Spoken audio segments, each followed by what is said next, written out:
What's the deal, family? Welcome back to Sips of Success podcast. I'm Cameron. This is my beautiful wife, Erin. What's going on, babe? Hello there. What are we sipping on? We are sipping on Gimlets. Gimlet is just an easy cocktail. Odie. It's gin, lime, and simple syrup if you want it. Cheers. Yum. Okay. That was refreshing. This or that. It's a spicy one. What's this? Would you rather have no sex for a whole year or gain 150 pounds? Yeah, I just broke the scale. I'd be 300 tomorrow. Tomorrow? Babe, What? you would gain 150 pounds? We married? Yeah. I'm gonna still get some. You know what I'm saying? A whole year? Well, I might as well sleep downstairs. Babe, What? you would gain 100 and you would put your health at risk. That is putting my health at risk.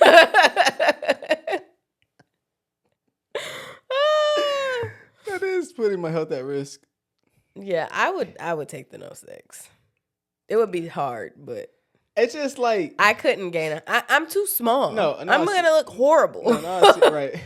And You're not even going to want to have sex with me. I was about to say that. In all seriousness, 150, you're not gonna want to have sex. I mean, you might, but that can't be healthy. But like, what do we do for a year though? I don't know. Like, just look at each other. Mm-hmm. We've already done that before. I know. That's Yeah. why I would pick that again, though, because we've done that before. That's not the same though. I know. This but is two horrible. I've never selections. gained 150 pounds, and I don't think I ever want to. Yeah, me either. I'm just saying though, like, both of these are terrible. Like, who They're would pick- always going to be terrible options. That's No, the whole like- point. It ain't got to be this bad though. Like, these are both health risk. At least with the no sex, like, you can still be intimate with each other, just not sex. So is this the definition that we used to think it was, or like what are we saying here? Like, you can't have sexual intercourse Okay. or oral sex.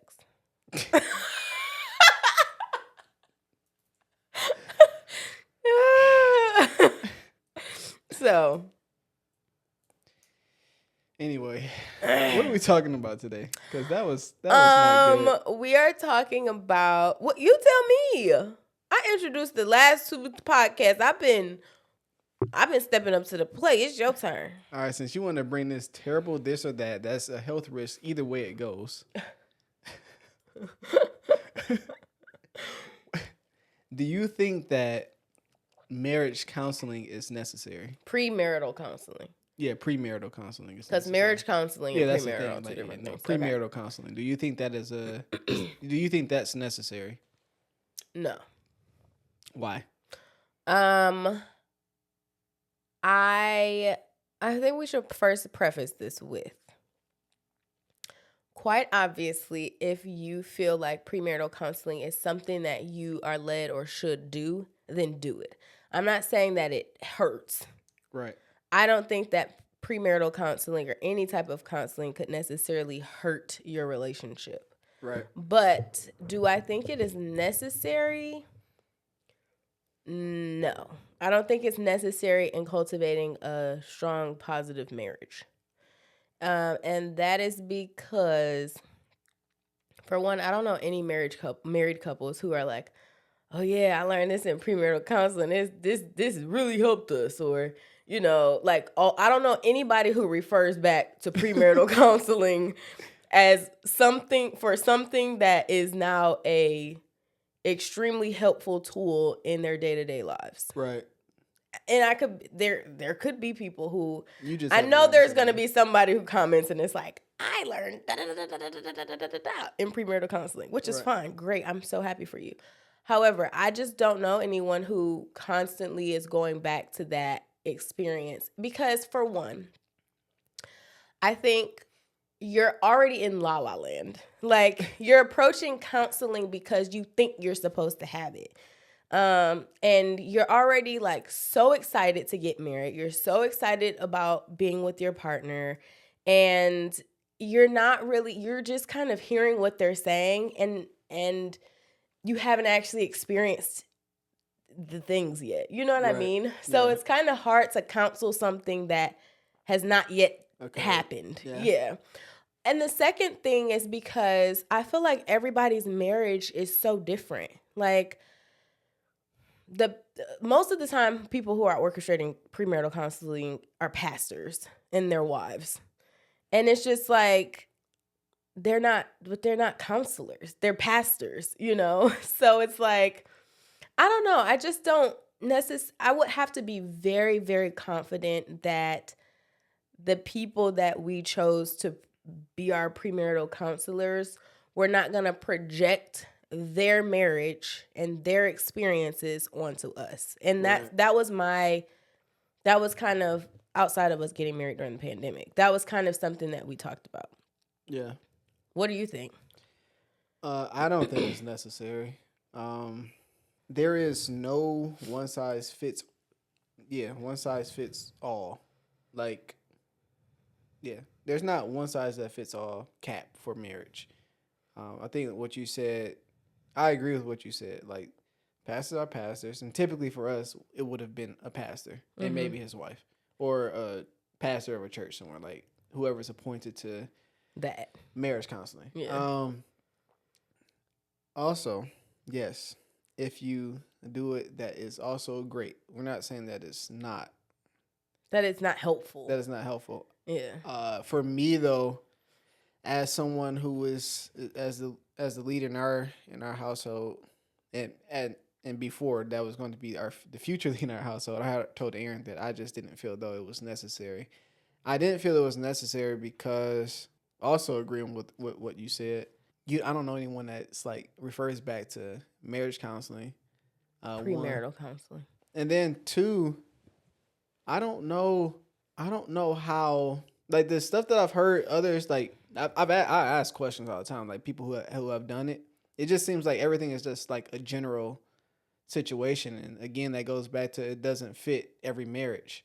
Like, I get it. Like, I feel like from what I heard, obviously I don't know if someone could have had a very great premarital counseling experience where it wasn't the general I guess whatever they read from a booklet or whatever, I don't know, or whatever homework, I don't know. So if it's out there, I'll be glad to hear like who that person is. But yeah, I also don't know anybody who was just like, yeah, this helped immediately, or this helped 10 years from now. Right. Like, no one ever goes back and says, yeah, I remember that Reverend Doctor, that one exercise we did that one worked. Time. Yeah.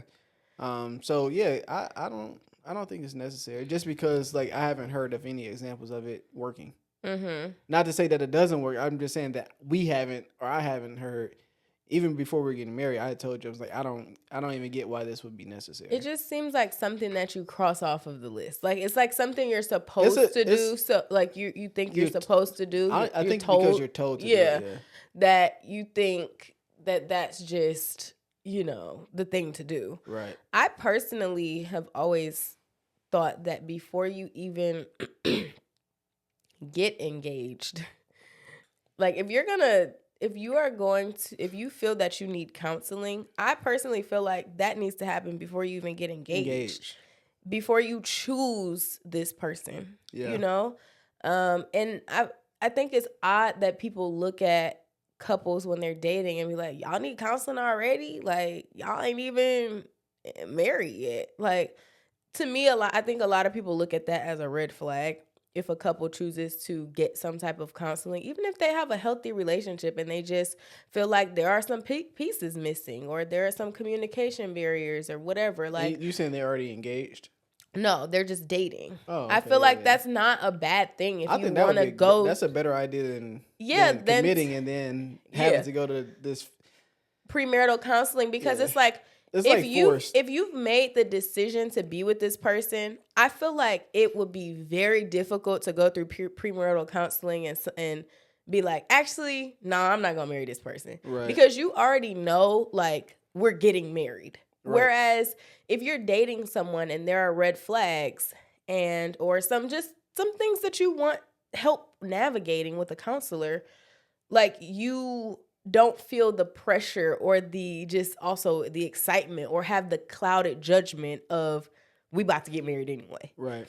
So when we were dating, when we got engaged, actually, we got engaged, and then right after we got engaged, like 2 months after the pandemic happened. Yeah. So we weren't even like, and then we were building our house, and just life was lifing. Yeah. So we actually, before that all happened, though, when we first got engaged before the pandemic, we were like, how about we sit down with some of our favorite couples and do dinner with them and just talk to them about marriage and, marriage, basically. Yeah. And that was like going to be our version of premarital counseling. Yep. And I feel like that made sense for us because we do have couples in our lives that we like. And I think that there is something that can be taken from all of them. Whereas I wouldn't say that I know anyone with a perfect marriage or even a marriage that exactly represents the type of marriage that we necessarily have. However, like, we can still pull from them. You know what I mean? So I thought that would have been like a cool experience, but we never ended up doing it. Yeah, I think we were real excited about like the idea that we had come up with, because it kind of, instead of going to get counseled on a decision we had already made, it was kind of like, oh, let's just kind of go pick their brains. And I think the idea really stemmed from the fact that we already kept having these conversations from stuff we learned from other people already. Mm-hmm. I think that would have been better for us. It would have been a better option to just go sit down with some people who we've been inspired by, to kind of understand like how marriage is for them. Not to necessarily receive telling us what we should do, but just a conversation like, we were inspired by what we see, what you guys display. Yeah.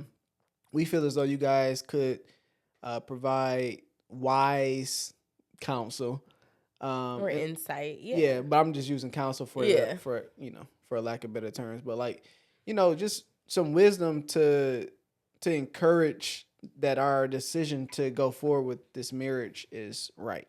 Yeah. So that we can continue to have conversations for the rest of our lives that strengthens our relationship, right? Because I think once you get married, once you propose, at that point, I don't see how you still have anything to work on. Yeah. Like that is, going toward marriage. Mm-hmm. I feel like once you propose, then you should be able to get married that same day. That's how I felt. Yeah. Like, we did the work before. Yeah. Like, whatever kinks we felt like we needed to get out, like, we were in a stride. It wasn't like dang, I'm still trying to figure this out. I'm still trying to figure that out. I still don't like how she do this. I still don't like how he do that. But I'm willing to. No.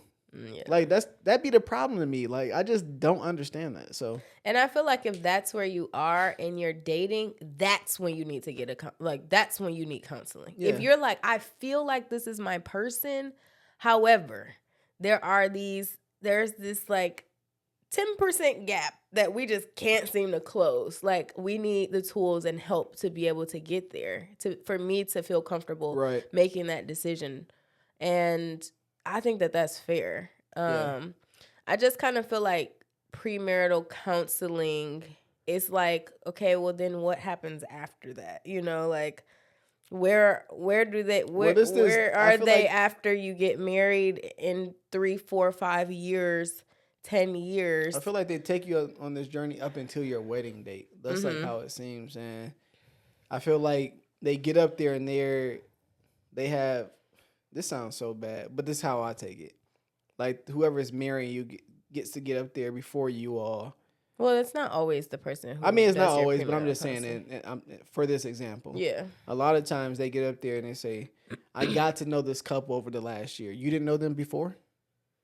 Yeah. Like, even with going to like therapy, I get it. Like, I was listening to some podcast, but this one of the guys was like, I'm so thankful that you admitted to the fact that you went through a few of them, because like it may not be right on the first one. Mm-hmm.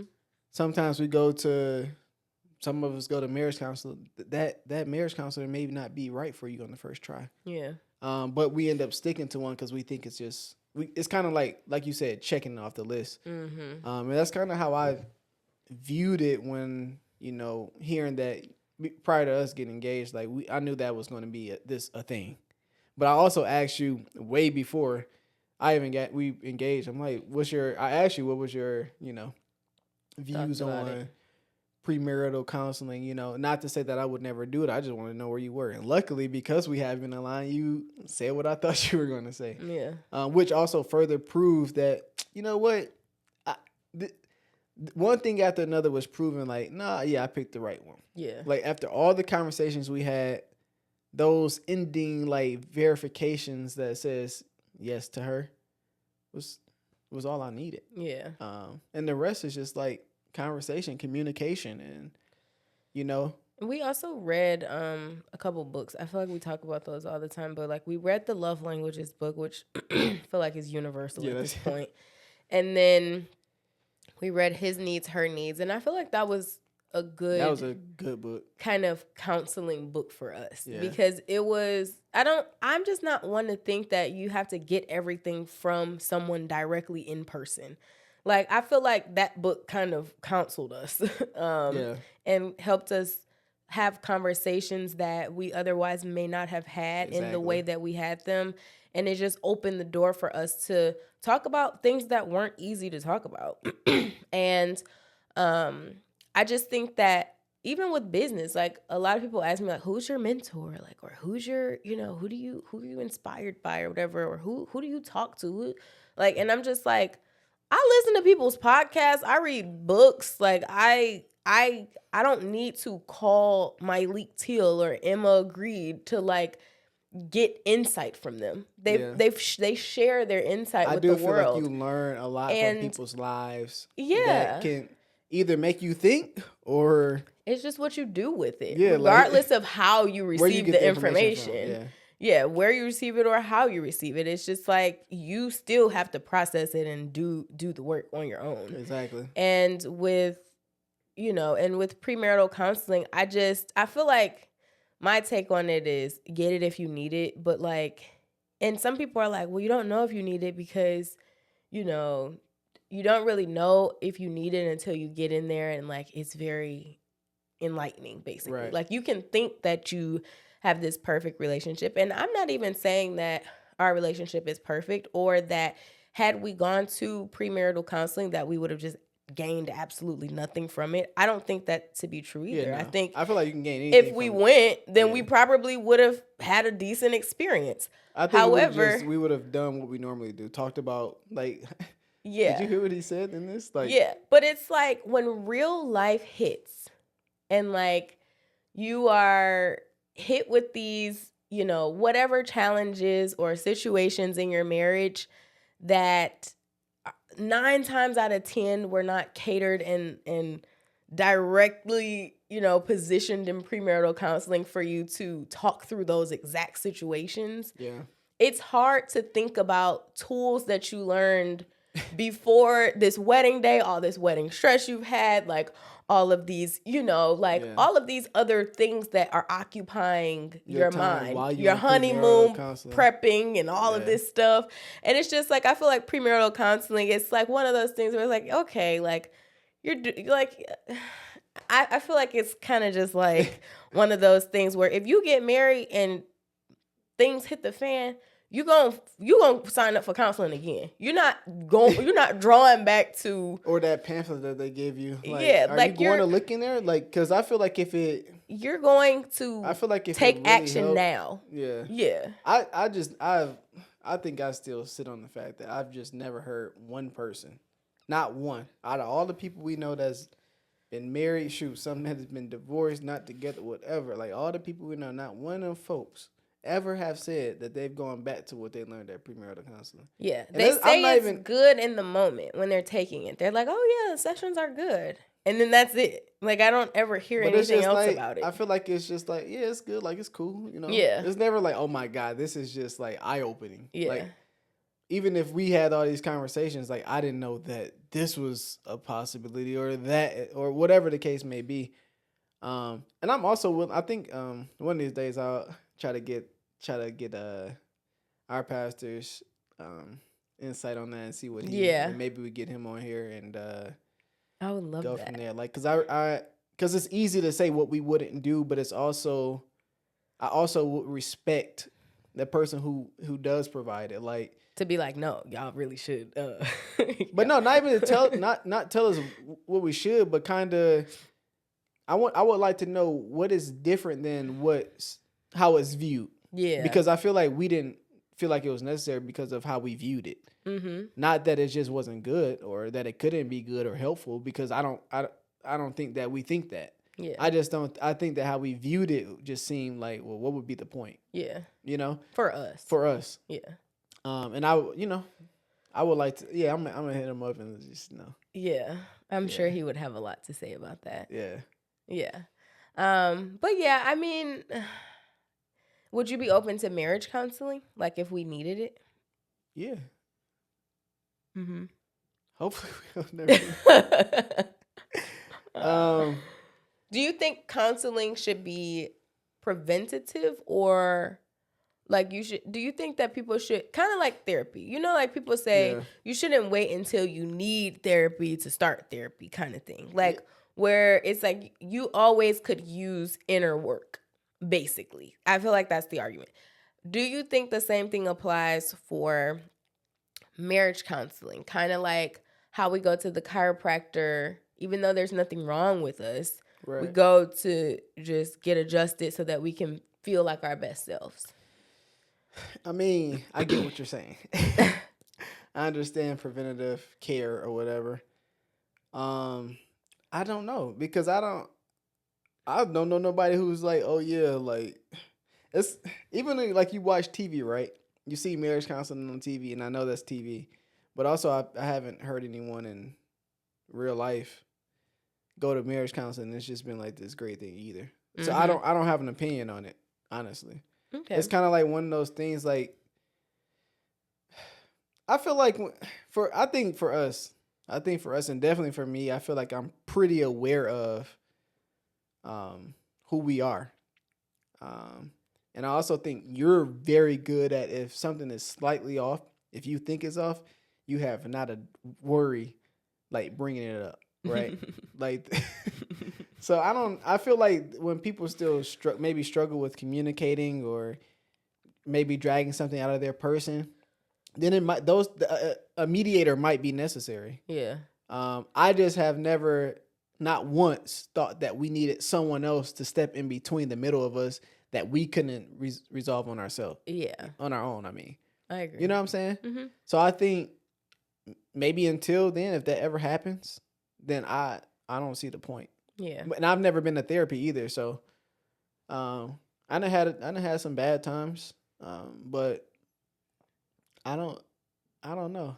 I'm not against it, and I'm not saying I'm for it either. It's just I don't know. Yeah. I just don't. I don't know. I feel like I can listen to podcasts and people who I never met before, like some of the sport ones, and they've done therapy, and I like what they say. I love what they say. In fact, like, I feel like it is very helpful. But at the same time, like the Pivot, for example, like those guys on there, they hold each other so accountable that they may have gone to therapy somewhere else, but I feel like the real work is there when your man's is like, nah, I'm there with you the whole way through. I'm gonna check you. I'm gonna ride with you. I'm gonna hug you. Whatever the case may be, like, I feel like that's where it's really, like, drawn from for some of them. Yeah. In a lot of cases, I don't know. Yeah. I would be more prone to cultivating, like, a group like that before, I guess, therapy, because sometimes it got to be hard to trust somebody. It's like, dog, I'm about to tell this stranger basically that, give them the worst, I guess, the worst of the worst of your life. Yeah. And trust that they basically keep it. Yeah. You know what I'm saying? Well, they have to keep it. I mean, I know, I guess by law, but Yeah. shoot, if they wanted to and just said No, they can get sued. if that's what they want to do, but maybe it's worth it to them. I'm just being devil's advocate, right? Yeah. Like maybe it's worth it to them that, hey, I'm willing to lose out on all this money because this person is flat out wrong. Mm-hmm. No matter, you know what I'm saying? Yeah. It could be no matter what you've done. That, you know what I'm saying? That's what I think about. Like, dang, I don't even know this person. Yeah. What? How am I supposed to trust you? For some people, that's freeing for them because it's like, I don't know this person. So I'm glad I don't know. I'm glad this person doesn't know me in the way that the people around me do because it gives them more of an objective opinion on the situation. But I feel like for now, some people, I don't think that objectivity is, maybe for somebody like you, that's not as valuable as somebody who does know you and does understand your character and maybe some of the characteristics of the people around you to where they could help you assess it from your exact perspective. Right. You know what I mean? So I feel like you're a very self-regulated type of person, and you, when things are off, you kind of can get yourself back on track. And for some people, they need help with that regulation. Right. So, I mean, that's what I'm saying. And even in marriage, like we have gotten to that point to where we can, get ourselves back to our stride. Yeah. But, I mean, I think it's whatever it's you prefer. Yeah. But it would be good to have Pastor Tim. Yeah. I just feel like our perspectives on a lot of things, people are just like. Yeah, we have okay, so when we were at church, and we can wrap with this, but like when we were at church, it was actually the pastor's pastor was like, this, I guess it was a story about a woman who cooked ham, and she always cut off a piece of the ham, and like her mom did it, and her grandma did it, and her grandma's mom did it. And so one day she was like, why are we cutting this piece of the ham off? And so the girl asked the grandma, like, why do we cut this piece of the ham off? And she was like, oh, no, it's no real reason. It's just because the pot was too small. The pot that I had was too small. Yeah, the pot I had was too small. So it wouldn't fit. So we always just cut that piece off so the whole ham could fit in there. Yeah. So you were like wasting something just because that's what you saw. And I would be like, I would tell Cameron, I'm like, I don't like feta cheese, or like, I don't like blah, blah, blah. And it's just because my mom didn't like feta cheese. Right. Not because I actually tried feta cheese. And it was just, the pastor was basically saying, like, question tradition. It's good to question things. It doesn't matter if the answer is what you expect or not. It's just like, ask the questions. It doesn't hurt. I feel like if you do ask the questions, and those answers you probably need for where you lost that in your own life can be answered. Yeah. And I get it. Everybody can't go back to their family or whatever the situations are to ask those questions. So in that case, I do understand. But in the event that you can, I think it's just simple. Like, if you're curious, if this is just like, this doesn't make sense, go ask. Yeah. Or try something different for yourself. Or put the bone in the pot and see what it do. And see what it do. See what it tastes like. Yeah. It might be the best part of the ham. Your pot big enough. Right. Ending on that, in terms of pot, I feel like I just thought about this just now. Like, a lot of times our pot is as small as the people we have already learned from. When really we got this big old space that we decide we don't want to fill with all of our stuff that can blossom. Yeah. Like, we just stay in this little pot that was given to us instead of like that big old pot right there. Mm-hmm. That's kind of how, like, you bringing it back up. That's kind of how I'm like looking at it. Like, a lot of times we don't trust ourselves enough to stir our own pot. We kept using that same pot from back in 1945. Right. So. That's a good pot, though. That's a good pot. That pot seasoned. That pot is seasoned, boy.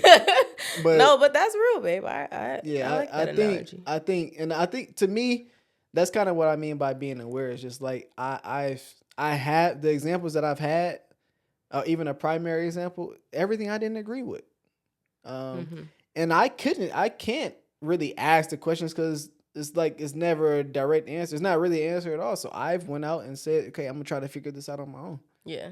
Or And I will ask the questions to other people that I trust. yeah, and I will make a wise decision from that. Have some decisions been wrong? Yeah. Have most been right? I would say yeah. I ain't done a lot. I ain't that risky, but I'm just saying, like, from what I've done, is just like some stuff is not as crazy as you think. Yeah. So if you think everything is crazy, you're probably gonna make yourself crazy, which you would probably need a mediator or whatever. Like, I'm not trying to make life harder for you as a husband. In turn, that's why I would hope we would never have to go to a marriage counseling. Yeah. And even like being in, I would rather be in marriage environments where we can all feed off of each other, where we can be in an environment where hopefully everybody is going home and you're having conversations with your spouse based on what we said, based on what they said. Yeah. Instead of like, dang, they doing good, or oof, They ain't doing so hot. Yeah. So, instead of like just sitting in sorrow, kind of like get out there, and maybe I would prefer to get out in a group and kind of just continue to learn from people. I feel like that's been my best counselor. People. Yeah. Even people that someone may not think is the best person. I'm like, I learned something from that person. You still got something from them. Yeah. So. Love that. Yeah. All right. Well, yeah, hope y'all enjoyed this. Let us know what you think about marriage, premarital counseling, if you done it, why you did it. And if it's been helpful throughout your marriage. Not to like this point. Yeah. You got married, like just got married and you're like, yes, it was so helpful. You've been married for a few years and you're like, yes, I still draw onto that insight. Yeah, so let us know. We'll be happy to know your story on that. Why, like I said, why you've done it. So. Lovely. All right. Well. This was great. If you rock with me, then you rock with us. We'll see you on the next one. Bye.